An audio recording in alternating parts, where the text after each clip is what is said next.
Fala pessoal, beleza? Sejam bem-vindos a mais uma aula do Ciência Show e hoje a gente vai começar o assunto de reprodução. Só que a reprodução que a gente vai falar aqui é uma reprodução ampla, uma reprodução de todos os organismos, todos os seres vivos, ok? Por que eu vou abordar a reprodução dessa forma e não simplesmente priorizar lá a reprodução animal, né, como a gente costuma fazer na fisiologia animal comparada, né? Porque reprodução é um processo que é extremamente importante para garantir a evolução de praticamente todos os organismos, tá? É por isso que nessa aula de hoje eu vou abordar desde a reprodução viral até reprodução humana. Tudo bem? Então segura a onda aí, que depois da vinheta a gente já começa a aula.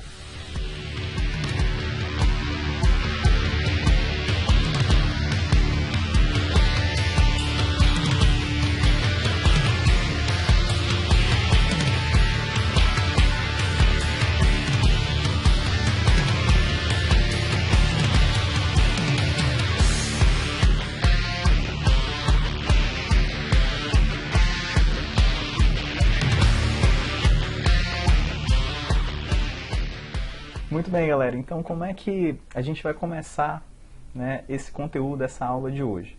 A gente vai começar trabalhando alguns aspectos bem gerais, aspectos comuns a todas as reproduções de todos os seres vivos. Dizer como é que é a reprodução assexuada, como é que é a reprodução sexuada.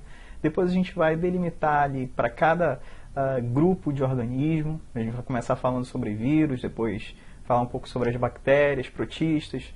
Depois a gente vai para planta, fungo e, por fim, reprodução animal.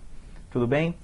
Então, no que consiste a reprodução? Reprodução é um processo que garante a perpetuação de uma espécie, certo? O que é? É a capacidade que os seres vivos têm de deixar descendentes, né? De perpetuarem suas características, deixando descendentes para as futuras gerações. Essa reprodução, no nível molecular, reprodução significa o quê? Uma molécula de DNA, quando ela faz a replicação, o processo de replicação, né, ela acaba gerando duas moléculas de DNA iguais a ela, certo? Muito bem. Essas duas moléculas de DNA vão levar essas características para as células que estão nascendo ali, tá? Para quem não está lembrado, quando é que ocorre a replicação? A replicação ocorre durante a intérfase. Quando o material genético se replica, quando o DNA se replica, ele acaba gerando duas cópias dele mesmo. Para que serve, né, essa cópia, esse processo aí? Para quando essa célula entrar na mitose, ela ter duas cópias ali prontas para distribuir para as células filhas, tá? Então isso já sugere, né, um tipo de reprodução, que é a reprodução, né, da molécula de DNA. Né? Quando a gente trabalha com indivíduos unicelulares, quando eles fazem um processo de reprodução chamado reprodução binária, né, divisão binária, eles já estão se reproduzindo ali. Muito bem. É claro que existem dois tipos de reprodução, reprodução assexuada e reprodução sexuada. Qual é a principal diferença? Uma envolve a troca de gametas, certo? E a outra não. Então a reprodução sexuada exige a formação de gametas, o encontro desses gametas na fecundação, tá? E uma série de estímulos químicos para garantir a produção desses gametas e a diferenciação celular, tá, dos embriões, tá bom? Então, a reprodução sexuada exige gameta, a reprodução assexuada não exige gameta. Só que a reprodução assexuada é um processo extremamente diversificado, tá? E difundido entre os organismos. Tudo bem? Quais são os exemplos de reprodução assexuada que a gente tem no mundo vivo, né, entre os organismos? A gente tem a bipartição, tá? O brotamento. O que é a bipartição? Quando uma bactéria se divide dando origem a duas, tá? Ela já está fazendo a bipartição, cisseparidade ou divisão binária. São três nomes para a mesma coisa, tá? Então, quando a bactéria começa a se multiplicar ali no ambiente, ela está fazendo uma bipartição. O brotamento é quando surge um filhotinho, um brotinho, a partir daquele corpo, daquele indivíduo adulto, tá? E aí com o tempo esse brotinho se solta e aí se fixa num outro local, continuando a vida dele separado. A fragmentação é quando eu corto, né, quando ocorre um corte, a fragmentação é uma quebra, né, no corpo do animal que acaba proporcionando o desenvolvimento de novos indivíduos a partir daqueles pedaços que se partiram. Lembra da planária? Quando a gente corta a planária ao meio, aqueles dois pedaços ali que ficaram, cada um vai gerar uma planária nova. Isso é uma fragmentação. Professor, não entendi a diferença entre brotamento e fragmentação. No brotamento, o broto surge antes da quebra, do corte, tá? Da separação física. E na fragmentação, o corte ocorre antes, né, do desenvolvimento dos novos indivíduos. É basicamente isso. A estaquia é, na verdade, uma técnica de cultivo, tá, de planta, que o ser humano, né, ele vai fazer um corte, vai cortar um galho ali, vai separar um galho da planta e vai fincar esse galho no solo ou num meio propício, para que desse galho surja uma nova planta, uma nova mudinha. Então essa é a estaquia. A pedogênese é a reprodução assexuada que ocorre com uma larva, quando uma larva começa a se multiplicar ali, dando origem a várias larvas, né, diferentes. A gemulação é quando dentro do indivíduo, dentro do organismo adulto, tem células especiais que podem se propagar no ambiente e no momento que elas caem ali no outro local, elas podem dar origem a um novo indivíduo. Essas células funcionam como se fossem células-tronco, tá? Que elas podem se multiplicar ali e se diferenciar em praticamente todas as células do corpo, né, daquele indivíduo. A estrobilização, ela ocorre em alguns quinidários. Lembra que o quinidário tem duas formas, né? O pólipo ou a medusa, né? Que é a água-viva e tal. Em algumas espécies, as medusas elas começam a surgir, elas se criam empilhadas umas nas outras. E aí elas vão, né, se empilhando, e com o tempo elas vão se soltando, né, daquela colônia, elas vão se soltando. Isso é uma estrobilização. A esporulação é um processo muito comum entre fungos e plantas, que é o quê? É a liberação de esporos no ambiente, e quando esses esporos caem num local, eles germinam e dão origem a um novo indivíduo. E por último, a partenogênese. A partenogênese é o processo de reprodução assexuada mais difundido entre os animais, tá? Entre os animais, principalmente invertebrados, e ocorre quando um indivíduo surge, um filhote, né, se desenvolve a partir de um óvulo que não foi fecundado. Então não teve um encontro de gameta. Então houve formação de gameta, mas não houve fecundação. Então eu não posso chamar isso de reprodução sexuada. Então a partir de um óvulo que não foi fecundado, o filhotinho se desenvolve, que é uma partenogênese. Vamos dar uma olhada, né, nas figuras aí para a gente imaginar, para a gente, né, fixar bem esses conceitos na memória, tá? O primeiro exemplo é o da bipartição. Aí você está vendo duas bactérias, ou 4 ali no começo, e rapidinho elas se multiplicam e tal, e se reproduzem por divisão binária, ou bipartição, tá? Lembrando que não é um processo, eu não posso chamar isso de mitose, tá bom? Por quê? Porque não ocorrem todas as fases de uma mitose aqui para eu chamar isso de mitose, tá bom? No segundo exemplo, é um quinidário, tá, que está formando um brotinho ali, e com o tempo esse brotinho vai se separar e vai formar um novo, né, indivíduo, separadamente. Tá? E aí, na terceira tem um vídeo aqui, eu estou colocando alguns vídeos que eu tirei do próprio YouTube, e eu estou colocando o link, tá, para vocês acessarem esses vídeos nos próprios canais, tá bom? E nesse vídeo, você observa o cara cortando com uma gilete, né, a planária, e aí com o tempo, os pedacinhos continuam se mexendo, cara. Impressionante, os pedacinhos da planária continuam se mexendo, e com o tempo, com o passar dos dias, essas planárias vão, né, esses pedaços vão dar origem a duas planárias, tá, diferentes, é impressionante. Eu vou deixar o vídeo rolando aí para a gente poder ver o que vai acontecer com o tempo aí nessas duas planárias. No exemplo 5, você observa um esquistossomo, né, que é um parasita, né, do ser humano, e esse esquistossomo, ele forma uma larva que é chamada de miracídio. O miracídio, ele vai ser liberado ali na água, e se ele encontrar um caramujo de uma espécie ali tal, não lembro qual é o Bionfalaria, se eu não me engano, né, o nome do caramujo. Então, se ele encontrar, né, se esse miracídio encontrar uma determinada espécie de caramujo, ele vai entrar nessa espécie de caramujo, vai se multiplicar ali dentro de forma assexuada, tá? Ele vai se reproduzir de forma assexuada e vai dar origem a larvas chamadas cercárias. Então, um único miracídio vai se reproduzir assexuadamente, formando várias cercárias, que vão sair do caramujo e podem penetrar na pele humana e tal, e dar continuidade ao ciclo, né, do esquistossoma. E aí você observa na figura 6 uma gemulação. Tá aí uma esponja, tá, um porífero. Dentro do porífero tem células chamadas arqueócitos. Esses arqueócitos são tipo células-tronco mesmo do porífero. E ele pode liberar esses arqueócitos na água e, se o meio for propício, né, esses arqueócitos se multiplicam e se diferenciam em novas esponjas. Tá? Ó, voltando lá no vídeo 3 lá da fragmentação, você observa que a planária já está praticamente formada. Tá vendo? Uma planáriazinha ali, de boa, nova, e tem a outra planária, né, que já está praticamente formada.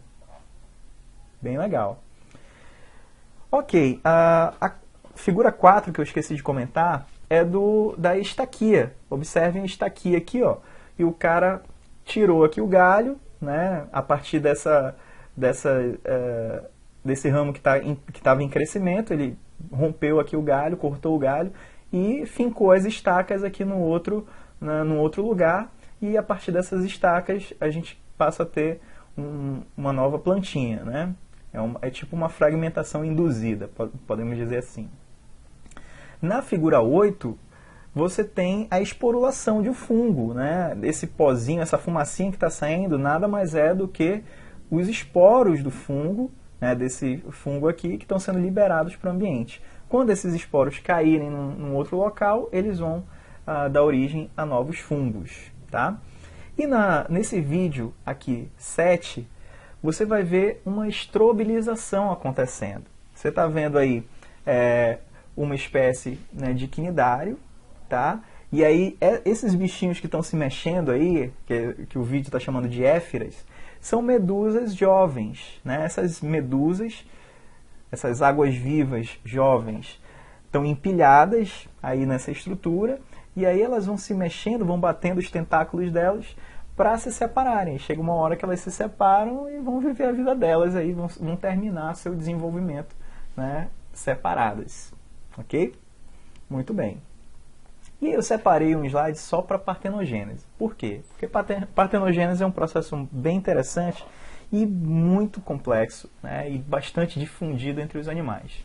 Primeiro, relembrando, partenogênese é quando um óvulo não fecundado origina um novo filhote. Só que esse filhote ele pode ser do sexo masculino, ele pode ser do sexo feminino, ou pode ser de ambos os sexos, né, de forma indiferente. Uma hora do sexo masculino, uma hora do sexo feminino. Então, aqueles indivíduos que sempre geram por partenogênese indivíduos do sexo feminino, tem uma partenogênese que a gente chama de telítoca. Tá? E aquele indivíduo que só gera macho é a renótoca. Tá? Aí do lado direito, na figura aí do lado direito, você está vendo um esquema da reprodução de uma espécie de abelha. Tá? Então, a partir do óvulo, se ele não for fecundado, ele vai, né, a fêmea vai fazer a partenogênese, ele vai desenvolver um óvulo não fecundado e vai dar origem a um zangão, né, que é do sexo masculino. Então, o indivíduo do sexo masculino está surgindo por partenogênese. Essa partenogênese é a renótoca. Tá? Por outro lado, esse óvulo, se ele for fecundado, ele vai dar origem ao indivíduo do sexo feminino. Ok, e aí a gente tem já um problema bioquímico, digamos assim. Por quê? Porque ele vai fisiológico, digamos assim, né? Por quê? Dependendo da nutrição que esse embrião receber, dependendo do alimento que ele receber, do tipo de alimento que ele receber, essa fêmea pode se desenvolver numa rainha ou numa operária, tá? Então, se ela receber uma secreção chamada geleia real, né, na sua dieta, ela vai se desenvolver numa rainha. E se ela não receber isso, né, se for o alimento comum, né, digamos assim, ela vai se desenvolver numa operária. Então, existe aí uma influência também da fisiologia, né, da bioquímica, relacionada com a alimentação, a digestão, a nutrição, né, desses indivíduos.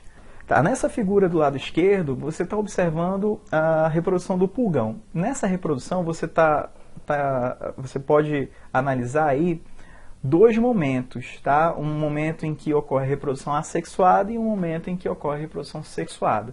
Nessa reprodução assexuada, ocorrem dois tipos de partenogênese, tanto a deuterótoca, em que surgem macho e fêmea, quanto a telítoca, em que surgem só fêmeas. Então vamos acompanhar aqui a figura.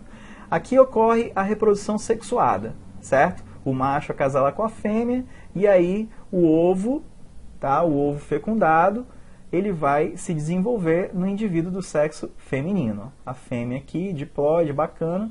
Essa fêmea, ela vai depositar um óvulo não fecundado, tá? Vai liberar um óvulo que não foi fecundado, e esse óvulo vai, por partenogênese, dar origem a novas fêmeas, ok? Então essas fêmeas aqui são haploides. Então existem as fêmeas diploides e existem as fêmeas haploides aqui, ó. Essas fêmeas também vão produzir óvulos, vão depositar os óvulos, né? Elas são haploides, vão depositar os óvulos, bacana. E aí, esses óvulos também, por partenogênese, vão dar origem a novos indivíduos. Mas nesse caso, a fêmea haploide, ela resulta aqui, ó, o óvulo da fêmea haploide pode resultar tanto do macho quanto na fêmea. Tá? Então, nesse primeiro momento aqui existe a partenogênese telítoca e nesse segundo momento a partenogênese é deuterótoca. Tudo bem? Então, essa partenogênese ela varia bastante, né, de organismo para organismo. Tem outros animais, né, onde se observa a partenogênese também, que a gente vai comentar depois quando a gente for falar de reprodução animal. Beleza?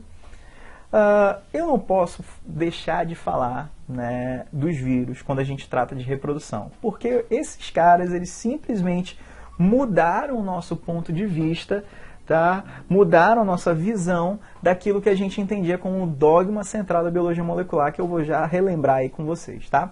Primeiro, existe uma classificação dos vírus, né? A classificação de Baltimore. Né? Baltimore não é o lugar, né, dos Estados Unidos, não. É o sobrenome do cientista, tá bom? Então, Baltimore, ele criou esses 7 grupos aí para a gente encaixar os vírus. Então, existem vírus do grupo 1, do grupo 2, do grupo 3, 4, 5, 6, 7. Ok. Quem são os vírus do grupo 1? Todos os vírus do grupo 1 são vírus de DNA dupla fita. Todos os vírus do grupo 1 possuem um DNA que é dupla fita. Quando esses vírus, você lembra que o vírus é um parasita intracelular obrigatório. Então, ele não tem célula e para se reproduzir e realizar todas aquelas características, né, que eles apresentam de seres vivos, porque o vírus, quando ele está dentro da célula, ele se comporta como se fosse um ser vivo. Pô. Ele vai parasitar aquela célula e vai começar a forçar a célula a trabalhar em prol dele. Tá? Então ele tem uma maquinaria que praticamente escraviza a célula, né, para forçar ela a fabricar novas cópias virais. Né? Muito bem. Então o vírus ele é uma maquinaria ali, né, ele possui uma maquinaria de material genético com proteínas, né, que quando entra na célula, né, começa a bagunçar toda a célula para que ela, né, gere novos vírus. O vírus de DNA dupla fita, o que ele faz? Na hora que ele injeta o DNA dupla fita na célula, esse DNA dupla fita já pode servir, né, para fazer o quê? Para produzir um RNA mensageiro, né, e desse RNA mensageiro surgirem as proteínas virais. Então, o vírus injeta o DNA dupla fita dele. Esse DNA, se ele não for degradado, se ele não for digerido pela célula, né, reconhecido pela célula e tal e destruído, o que vai acontecer? Ele vai ser utilizado pelas enzimas da própria célula hospedeira para fabricar RNA. Tá? Ele vai entrar lá no núcleo, no caso de uma bactéria, nem precisa entrar em núcleo, né? Então ele vai penetrar ali na célula e vai utilizar as enzimas da célula para produzir o RNA mensageiro, que contém as informações, né, que contém os genes, para produzir as proteínas virais. E aí essas proteínas vão montando um novo vírus e tal, e o estrago já está feito, né, moçada? É isso aí. No grupo 2, o vírus de DNA, né, ele já não é dupla fita. O DNA do vírus não é mais dupla fita, ele é simples fita, tá? É uma fita só. E essa fita de DNA, o que ela vai fazer? No momento em que ele injeta esse DNA simples aí, essa fita simples de DNA na célula hospedeira, esse vírus de DNA, ele fabrica, a célula passa a fabricar uma fita complementar, né? E aí esse vírus vira um vírus dupla fita, como vocês estão vendo nessa figurinha aqui, ó. Então o vírus é de simples fita e passou a ser dupla fita quando ele entra no hospedeiro, tá? E aí o caminho é bem parecido com o que a gente viu no grupo 1.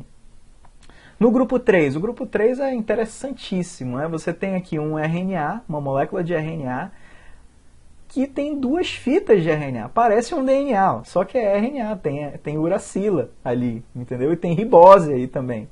Então é uma fita de RNA, né? Uma dupla fita de RNA, que quando entra no hospedeiro, essas duas fitas se separam e uma das fitas vai servir de RNA mensageiro para produzir as proteínas virais.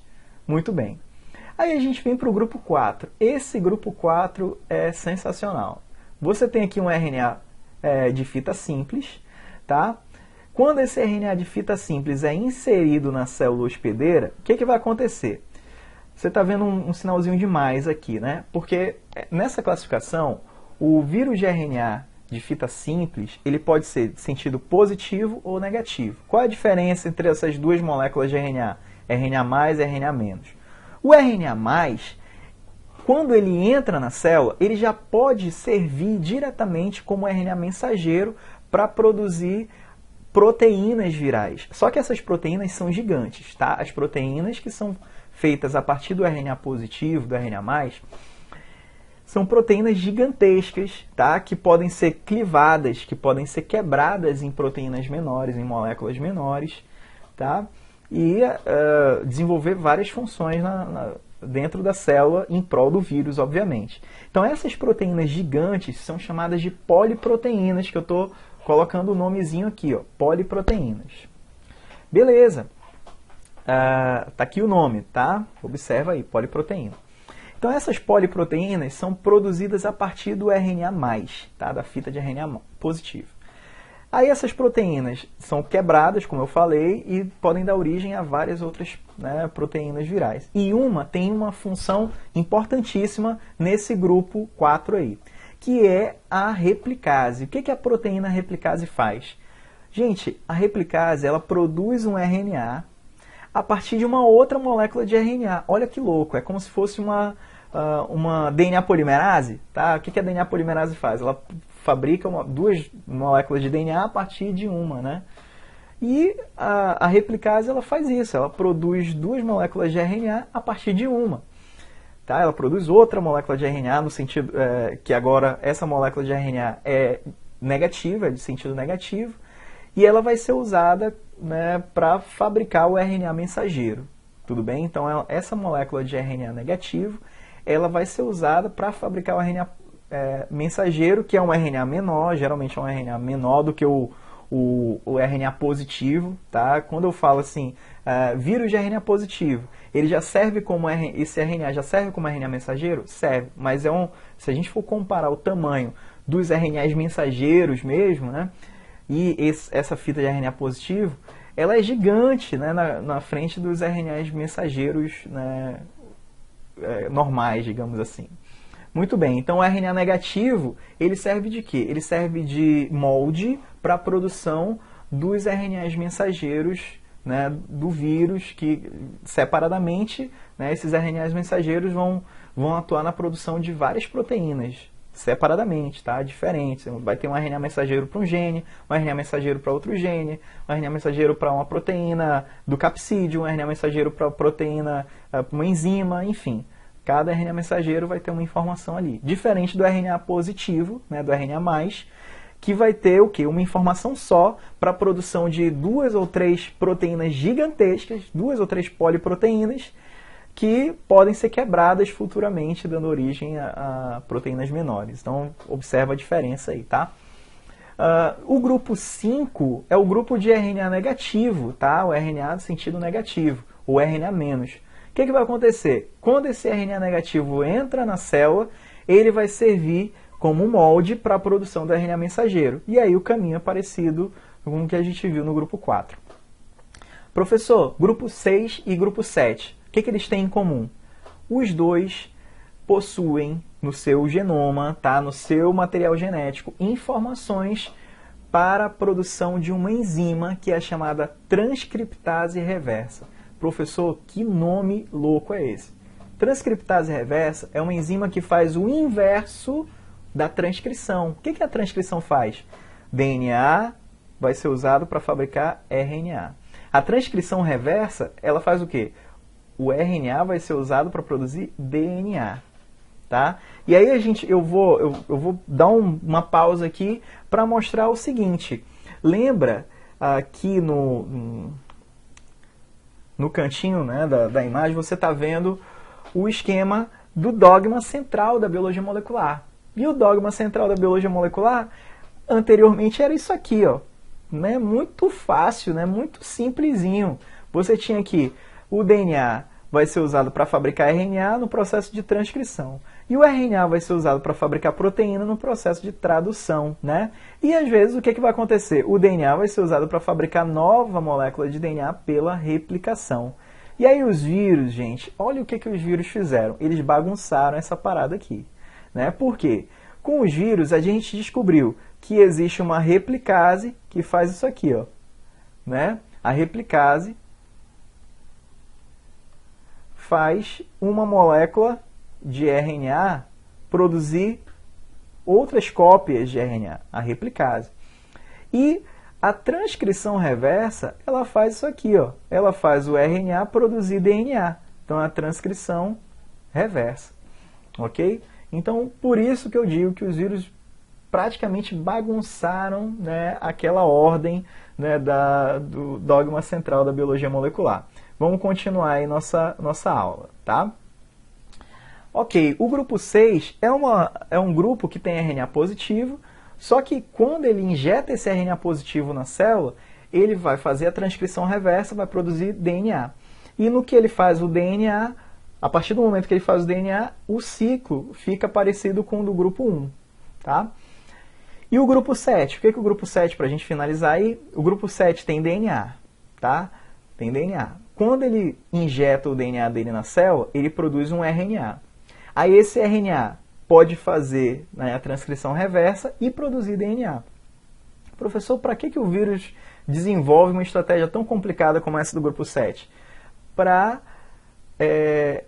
driblar, digamos assim, né, as defesas celulares, porque no momento em que ele injeta o material genético dele, várias enzimas podem atacar, várias nucleases podem atacar o vírus ali e acabar com a raça dele.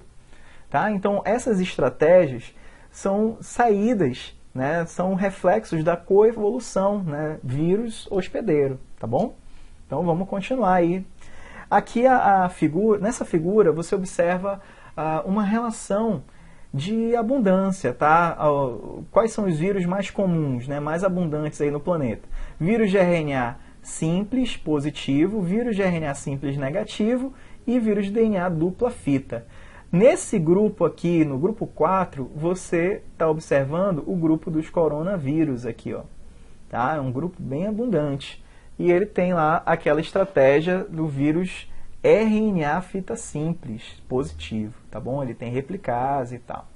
Muito bem. Além disso, né, a reprodução viral, ela pode incluir 2 ciclos, tá? Geralmente, o vírus ele faz o ciclo lítico em que ele entra na célula, ele começa a usar a célula ali, a maquinaria celular, para produzir novas cópias, e aí no momento em que ele tem uma quantidade gigantesca de cópias dentro da célula, a célula morre, né, praticamente estoura ali e libera as novas cópias virais, podendo repetir o ciclo, né, no organismo, em outro organismo. Muito bem. No caso, o outro organismo unicelular, que a gente está vendo aqui, um bacteriófago, tá?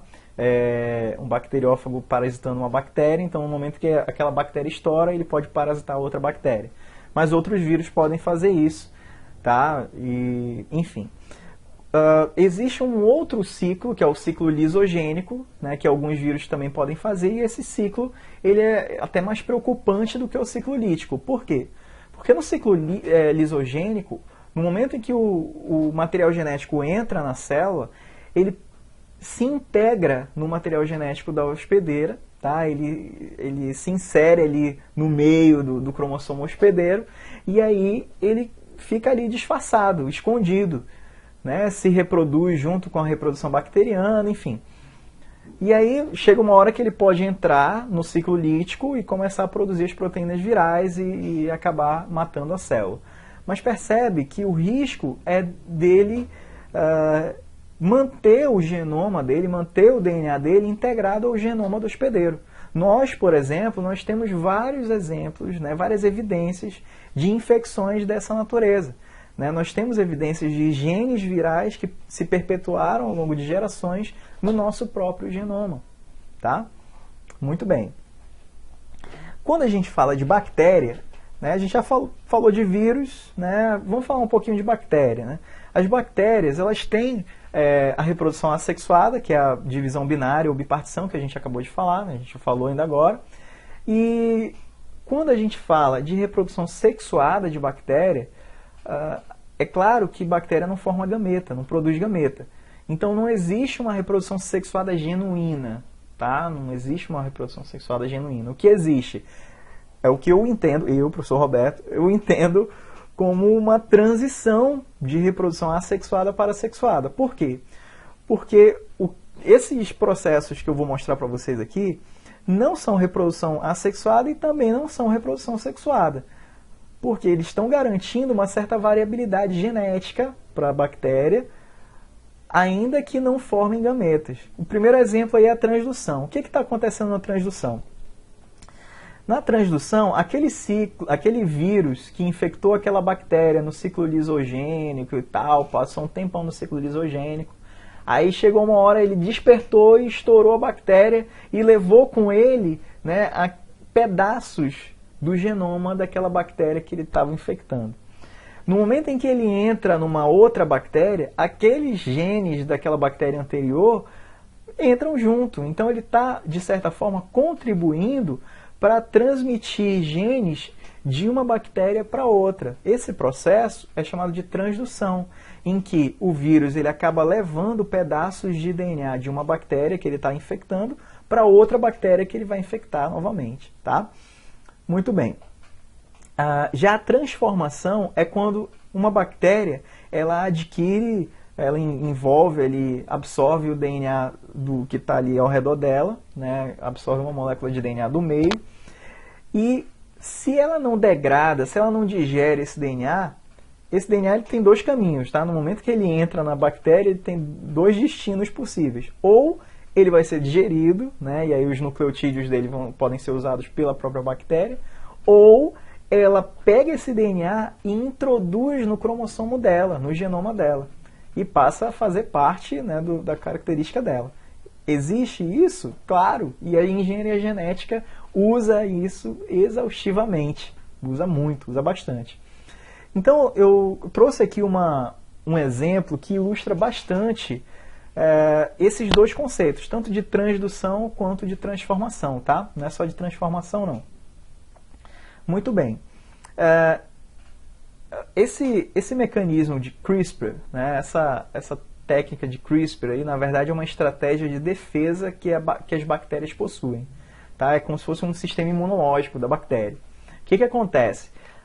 O vírus ele introduz o DNA, um vírus, né, de bactéria, introduz o DNA dele, né, na célula, e aí essa bactéria, o que ela pode fazer? Ela pode pegar esse material genético do vírus e introduzir numa região chamada região de CRISPR.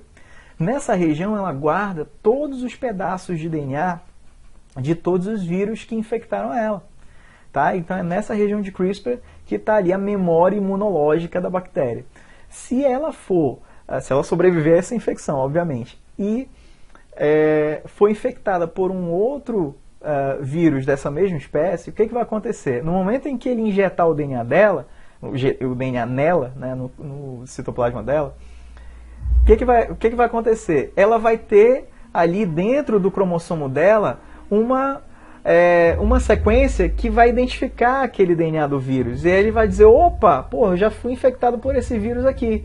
Aí o que vai acontecer? Ela vai produzir proteínas que degradem aquele DNA. E aí ela, né, mata aquele vírus e acaba com a raça dele. Tá? Então, essa estratégia de defesa da bactéria usa tanto o conceito de transdução, porque o vírus do DNA está vindo de fora e tal, tá trazendo o vírus, está vindo de outra bactéria, pode estar vindo de outra bactéria e pode estar trazendo consigo fragmentos, né, dessa outra bactéria que vão ser eventualmente inseridos aí na região do CRISPR, beleza? E pode estar envolvendo também o fenômeno da transformação. A transformação, na transformação, a célula está ingerindo aquele fragmento, está introduzindo aquele fragmento de DNA que pode ser armazenado aí na região de CRISPR, beleza? Ok. E o último evento que garante a variabilidade genética, né, não só de bactéria, mas também de outros, né, organismos unicelulares, como protistas, por exemplo, é o mecanismo da conjugação, onde duas células que vão trocar figurinhas, vão trocar DNA entre elas grudam uma na outra, tá, e forma-se uma ponte citoplasmática entre elas, e aí o material genético vai sendo trocado ali entre as duas células. Vários indivíduos unicelulares vão fazendo a conjugação de diversas maneiras. Aqui eu estou ilustrando só o paramécio, tá? Mas só para vocês entenderem que a conjugação não é exclusiva das bactérias. Tá? Muito bem. E aí a gente parte para a reprodução sexuada, né? E a reprodução sexuada ela tem diversas vantagens com relação à reprodução assexuada. E uma delas é a facilidade maior de gerar variabilidade genética. Por quê? Porque vai haver formação de gameta. E como é que um gameta se forma? Por meiose. Né? E dentro da meiose a gente sabe que tem o crossing over, né? E a troca de material genético, enfim. Então existem 3 características básicas de toda a reprodução sexuada. Primeiro, gametogênese, tem que formar gameta, tá? Espermatozoide, óvulo. A união desses gametas pela fecundação e o estímulo químico para a produção desses gametas e diferenciação das células do embrião. Então tem que haver essas 3 coisas aí na reprodução sexuada. Tá? A gametogênese masculina, a gametogênese que forma o espermatozoide, a espermatogênese, a gametogênese que forma o óvulo, ovulogênese. Esses gametas podem ser formados no mesmo indivíduo, né? E quando isso acontece a gente chama esse indivíduo de monóico, aquele capaz de produzir os 2 tipos de gameta. Ou, no caso, dioico, quando o indivíduo só é capaz de produzir um gameta. Né? Então, esses gametas vão se formar em sexos separados, indivíduos de sexos separados. Ok? Então, quando ocorre sexo separado, a gente diz que a espécie é dioica, tá? Quando tem um macho e uma fêmea. Agora, quando tem aquele indivíduo que a gente chama de hermafrodita, né? Ele é monóico, tá bom? Muito bem. Com relação à fecundação, a fecundação pode ser externa ou interna, tá? No caso dos indivíduos dioicos, né, e monóicos também, pode ser externa ou interna. E no caso dos indivíduos monóicos, essa fecundação pode ser cruzada, tá? Tipo, eles vão trocar espermatozoides entre si, aí no caso da minhoca, né? Nesse exemplo da minhoca, você está vendo 2 minhoquinhas aqui grudadas, uma na outra, e aí essa minhoquinha está passando o espermatozoide para essa, e a outra está passando o espermatozoide para essa, tá? E pode haver também a autofecundação. E nesse exemplo, você está vendo uma tênia, tá? Cada segmento desse aqui, ó, é um segmento chamado proglótide, que é como se fosse um indivíduozinho, tá? Pré-formado.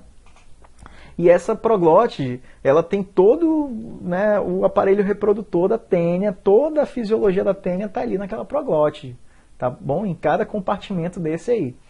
E aí uma proglótide pode fecundar a seguinte, tá? Formando aí, gerando aí uma autofecundação no organismo. Muito bem. Resumindo aí, a reprodução sexuada, ela depende da formação de gametas, né? Os gametas vão se unir, né, pela fecundação, que pode ser externa, né, ou interna. E aí, após a fecundação, vai se formar o zigoto. Né? Os gametas vão se formar por gametogênese, né, que pode ser espermatogênese ou ovulogênese. Tudo bem? Os indivíduos monóicos produzem só um dos... os indivíduos dioicos produzem só um dos gametas, enquanto os monóicos vão produzir 2 gametas. Tá bom? Muito bem. E aí os monóicos podem realizar ou fecundação cruzada ou a autofecundação. Muito bem, com relação aos ciclos de vida, gente, o ciclo de vida pode ser aplobionte-aplonte, aplobionte-diplonte ou diplobionte. Professor, que nomes estranhos são esses aí, né? Aplobionte significa que só vai ter uma forma adulta durante o ciclo de vida dessa espécie. Então, quando tem só uma forma adulta é aplobionte. Quando tem 2 formas adultas diferentes é diplobionte. No caso do ciclo aplobionte, essa forma adulta pode ser haploide ou pode ser diploide. Aí vem o segundo nome, né, dessa classificação. Então, o ciclo aplobionte-aplonte é quando a única forma adulta é haploide. Tá? Isso vai acontecer com vários fungos, né, vai acontecer com alguns protistas. Nessas figuras aí você está vendo o bolor do pão aqui em cima. Né? Esse bolor do pão aqui, ó, é a forma adulta e ela é haploide. Ó. Aí ela vai formar gametas, tá? Por mitose, ela vai formar gametas, claro, ela não pode dividir mais do que isso, né? Ela vai formar gametas e esses gametas vão se fecundar, né? E dar origem a um zigoto. Esse zigoto, né, ele é diploide, tá vendo? Esse zigoto é diploide e logo ele sofre meiose, tá? E gera esporos. A meiose aqui é espórica, tá? Meiose para formar os esporos, né? Muito bem. Então aqui, esses esporos vão se multiplicar no ambiente, né? Vão germinar e dar origem a um novo indivíduo. Mas só existe uma forma adulta, que no caso é haploide. Por isso que o ciclo é aplobionte-aplonte. Muito bem. Esse outro ciclo aqui, né, também, né, é aplobionte-aplonte. Você observa, né, que os indivíduos, deixa eu botar aqui, tá aqui, a união sexual, né, essa reprodução sexuada aqui, vai gerar esse organismo, que é diploide. Esse organismo diploide ele vai sofrer meiose, e daqui, ó, vão surgir, né, novos indivíduos. Esses indivíduos é que vão se perpetuar, né, que vão predominar nesse ciclo de vida. Por isso que é um ciclo aplobionte-aplonte. Muito bem. E o aplobionte-diplonte é o que a gente conhece, né, que é o nosso ciclo de vida. Tá? Então, aqui você tem os indivíduos se reproduzindo, gerando um zigoto, certo? Eles se reproduzem aqui, formam os gametas, né? Os gametas se encontram, formam um zigoto, e esse zigoto se desenvolve no indivíduo adulto, né, diploide. Então, só tem uma forma adulta, que no caso é diploide. No caso das plantas, uma estratégia que é muito difundida, né, muito adotada por elas, é o ciclo de vida diplobionte, em que existe uma forma adulta que é diploide e uma outra forma adulta que é haploide. Tá? Então, essa forma adulta diploide ela vai formar esporos, certo? E essa formação dos esporos aqui, ó, ela vai ocorrer por meiose. Então, a meiose aqui é chamada de espórica. Tá? Mas a gente tem aqui meiose espórica para o ciclo diplobionte, a meiose gamética, que marca o ciclo aplobionte-diplonte, e a meiose zigótica, que marca o ciclo aplobionte-aplonte. Apesar de eu ter falado aqui que a meiose era espórica, né? Mas aí você observa que quem sofreu essa meiose foi o zigoto aqui, tá, gente? Então, só para me corrigir aqui, foi o zigoto que sofreu essa meiose para produzir os esporos. E aí, Aqui a meiose foi gamética, né? Foram os gametas que sofreram essa meiose. E aqui a meiose espórica mesmo, né? Aqui formou-se uma estrutura que deu origem aos esporos, e aí os esporos é que germinaram e produziram esse outro indivíduo aqui, que é o indivíduo haploide, certo? Esse indivíduo haploide vai produzir gametas, né, por mitose. Esses gametas se encontram aqui na fecundação para formar um novo indivíduo. Então existem aqui duas formas adultas, tá? Uma haploide e uma diploide. Muito bem. Como é que é a reprodução dos protistas, né? A reprodução dos protistas é muito diversificada. Eles podem, sim, se reproduzir por bipartição ou divisão binária, né? A maioria dos unicelulares pode fazer isso. Mas esses unicelulares também podem se reproduzir de forma por conjugação, como eu já mencionei, e também podem adquirir várias formas de vida, né, várias formas celulares ao longo do ciclo de vida. Então é aqui nesse slide que eu queria destacar, né, as formas de vida que os protistas costumam ter, que são essas três aí, os trofozoítos, merozoítos e esporozoítos. Então você observa aqui um esporozoíto, né? Você observa aqui um trofozoíto e um merozoíto. Isso aqui costuma ter na maioria dos protistas unicelulares, tá? É claro que não é regra, tá? Vários protistas têm formas específicas, formas características daquela espécie, tá bom? E aqui eu ilustro, aqui embaixo, eu ilustro o exemplo dos tripanossomos, né, que eles apresentam outras formas de vida, né, ao longo do seu ciclo.